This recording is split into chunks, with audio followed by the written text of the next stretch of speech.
Hey everybody, life's journey. So my my topic today is what is the right motorcycle for you? Now I did this thing about a year ago talking about a unicorn bike, right? Where I don't think there is a unicorn, to be quite honest with you. There's so much out there, especially hitting the market, especially in the 450 range. And obviously all the way up to, I'm going to say the 890 KTM 900 F, GS, F900 GS. And there's been quite a few videos lately. Now,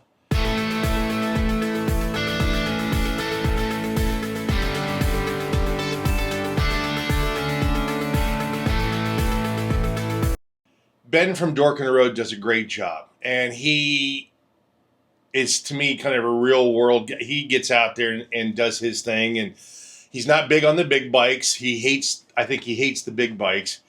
I've bantered a little bit back and forth just because I ride my 1250 off-road.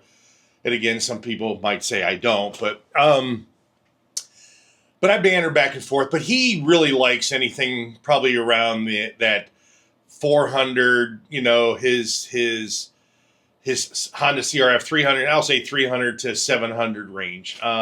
Anything bigger than that, he usually is not much comfortable on that. And then you had Brett Tax, and everybody loves Brett Tax because Brett does a different type of role, right?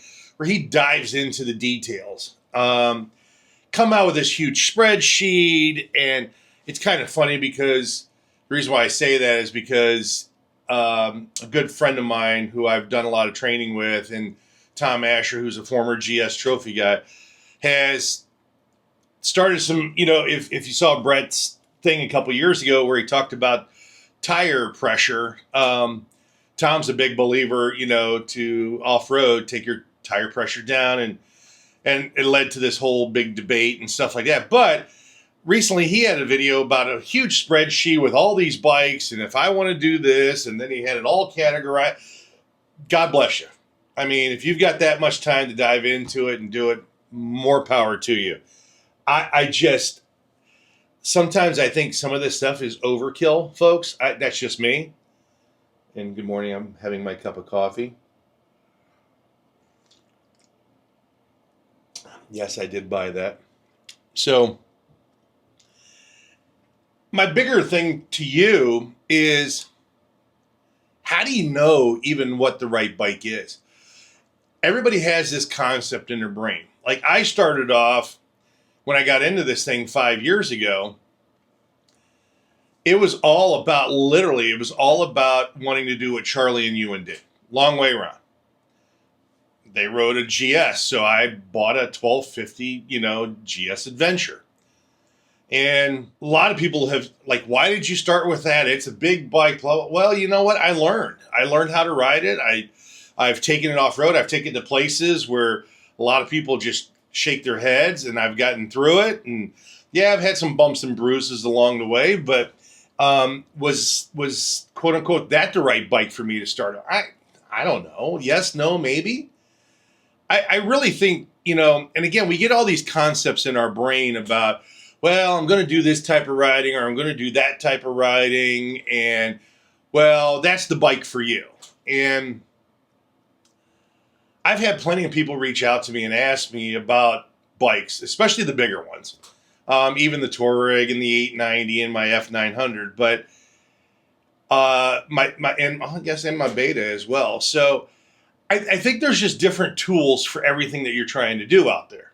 And again, I come back, there is no unicorn bike. Now, can I say that my F900 can get me through anything? Like I can go tour with it? Sure, I could do that. Would it be that comfortable off, long hauls? And not as much as my 1250 GS, let's be honest, right, with the bigger bike. Can I do some single track with it? Yeah, I can. I know plenty of people that can really take, a midweight bike and do some, some single track. Maybe not extreme single track, but some single track. I can do some minor single track. And then obviously you've got the smaller bikes, which can do a lot of single track, but do you really want those for a long haul, right? So again, this is where it's a different tool for different riding. And yes, when Brent comes back to his little spreadsheet thing, and they say that, but your riding changes as you move forward. And that's where I say I don't think there's any one bike. Even Ben talks about, what the right bike is inside of these parameters or this, or buying a new bike versus a used bike. I buy new bikes. I think I have bought one, two used. I think one used. And it barely had any miles. It had like a couple hundred miles on it. Is that the right thing to do? Because it's your money at the end of the day. Now, granted, you're taking advice. We all get sucked into it. I have another bad hobby, which most of you don't know, but I collect watches. So I watch YouTube to figure out watches and stuff like that. But I think about this stuff, and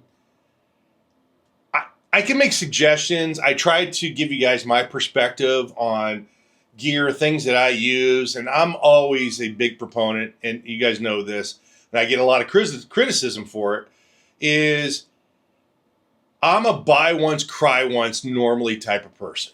I buy what I feel is the best in the marketplace, and then I just use it. And I use it until, I don't know, until I destroy it or whatever.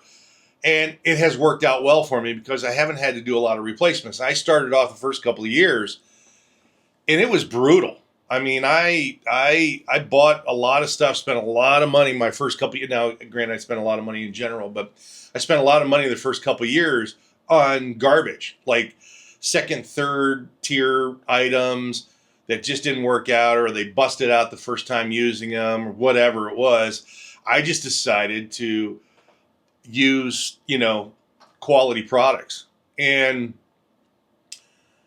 But my whole purpose on this video is really what makes sense for you, because you have to take in consideration your budget. What do you want to spend? And again, yes, it does come down to where you want to ride and what you're thinking about, but think a little bit longer term than just the immediate now. Think about like, okay, hey, I'm going to buy this bike, but in 6 months to a year, I want to go do BDRs, or I want to do more expert sections. I want to go do some of this. Well, that bike can change in kind of the tool that you're using out there. So don't get caught up, at least in my opinion, on, someone else telling you this is the exact bike that you need, because you don't know. Everybody's different. Everybody is different. And I've had plenty of times people telling me, like, why did you get that? Or why this or whatever? Well, partly is because I've had experiences with a brand. I've had experiences, riding it for some reason or whatever. And I just, like, it really comes down to your experience. And again, what do you want to do? And I think having information is great. But there's a saying that I used to have, and I still use it in business: analysis paralysis. You can analyze and analyze and analyze over and over, and you never make a decision, or you overthink it so much that you're super confused, and then you either get frustrated and walk away, or you get frustrated and, you just pick one randomly instead of just going a little bit with your gut, a little bit with your head. Use those two and hone in on what you really want. This arena is something else. And to buy new versus used, I would have to tell you that if you're getting into this and you're not, I would say, fully committed, or like thinking long term, like you're thinking about, you're just wanting to dip your toe in this stuff, I don't know if a new bike's the right way to go, because it's a depreciating asset once you buy it. It's like a car, whatever. If you buy new, you already lost at least $1,000 or $2,000 out the door, and if not more. So what's wrong with buying a used bike to figure out what you like? Now, yeah, granted, yeah, I might not have the warranty or whatever, but there are plenty 1 or 2 year old bikes out there that have low mileage on them that still have either a year or so left on their warranty. You can do that. Let somebody eat the negative depreciated asset. That's what people do with my bikes most of the time when I buy them. I get bored with them or whatever, and I've had quite a few of my bikes. They don't sit very long because obviously I put a lot into them, and people buy them at a depreciated asset. So anyways, you can find deals out there. And I just think that all this analysis paralysis can really just hamper your decision on, you know what, I like something, I'm going with it, I'm going to buy it, I'm going to learn. And I think that's, a little bit of just grabbing the bull by the horns and making a decision yourself instead of relying on, like I said, it's always good to bounce ideas off of people. It's always good to get as much factual information as you can. But at the end of the day, you're the one that's pulling that trigger on anything. Again, I started, this conversation was really about bikes, but it's about, just a lot of things. So I would just tell you, do you and be happy with what you pick. And trust me, everybody makes fun of everybody else's bikes because, well, I would have got that, or I would have done that, or what? It doesn't matter. It doesn't matter.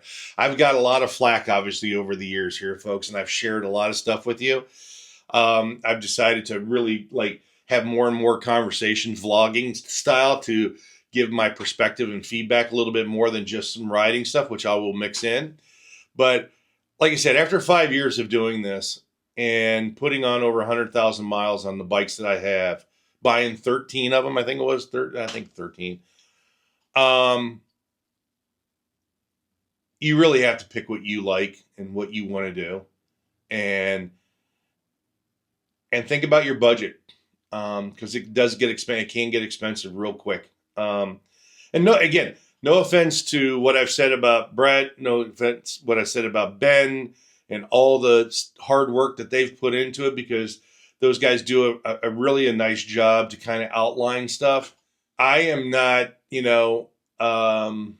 going to do that, because I feel like a lot of this stuff comes down to your personal decision and how you want to handle things. So I don't know. It's crazy. What's your thoughts out there?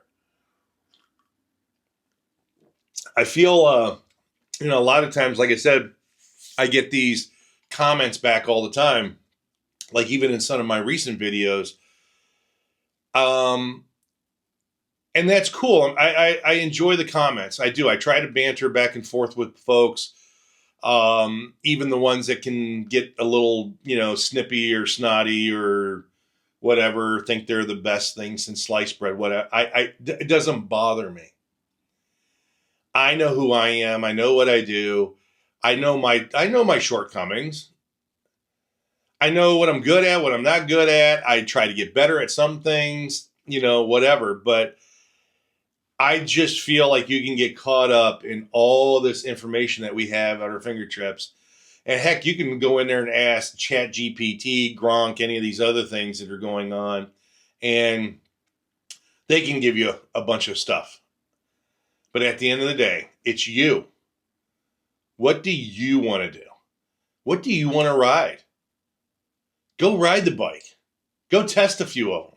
Go see what you like, what's comfortable, I mean, it's a lot. And it's your money. At the end of the day, it's your money. It's not their money. Yeah, we can give advice. We can suggest all this other stuff. My thing is don't get caught up in so much. It's great information out there. Use it to your best ability. At the end of the day, it's your decision, your money, and think about long term. That's the only thing that I would probably add to a lot of the videos I've seen, is think about long term, because again, what you think you're going to do today with that motorcycle and what you decide to do 6 months, a year, 2 years from now will be drastically different. And if you sink all your money into this bike and it's not really setting you up for the things that you want to do further down, I would say make the investment. And again, this is my opinion, me giving you more things to think about. But I would make the investment into that bike that you really want to go do things on and learn on that bike. That's what I did with my 1250 GSA. I learned on that bike. And then I became very comfortable with it, very, very in tune with that bike, a symbiotic relationship, and can ride that thing.